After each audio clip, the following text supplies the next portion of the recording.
A Singaporean man was arrested inside an alleged Kpod production site in Jakarta, but the bigger concern is how quickly this operation could have supplied thousands of drug-laced vape cartridges across the region. Indonesian police said the 34-year-old suspect was arrested on July 17th during a raid on a luxury house in Pantai Indah Kpod, North Jakarta. The location was around 13 kilometers from Soekarno-Hatta International Airport. According to Indonesian media, the man was allegedly mixing Etomidate when airport police and customs officers entered the property.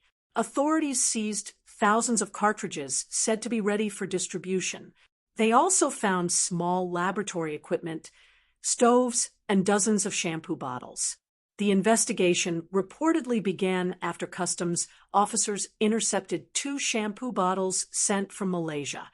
Inside was about 2,200 grams of liquid containing Etomidate.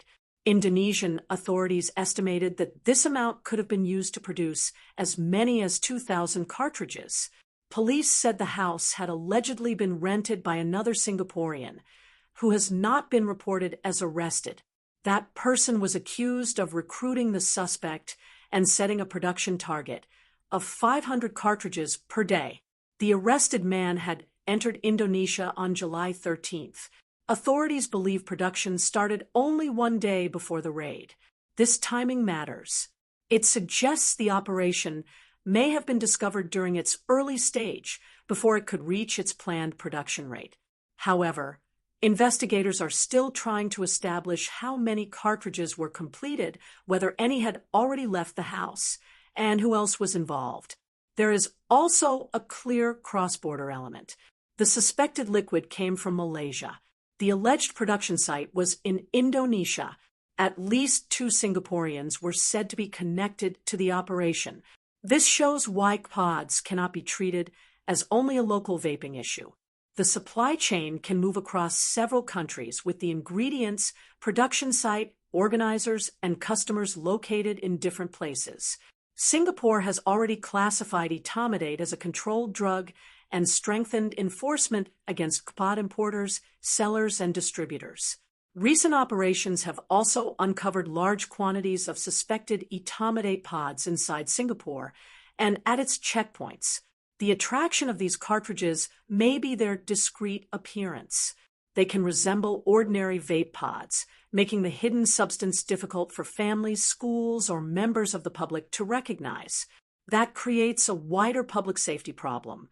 Someone may believe they are using a normal illegal vape without fully understanding what is inside it.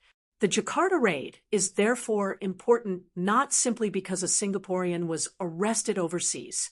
It exposes how organized and mobile the suspected Kpod trade may have become. Strong enforcement at checkpoints remains necessary, but regional intelligence sharing may be just as important. Stopping the finished cartridges is one step. Finding the suppliers, production locations, and organizers can prevent far larger quantities from reaching the market.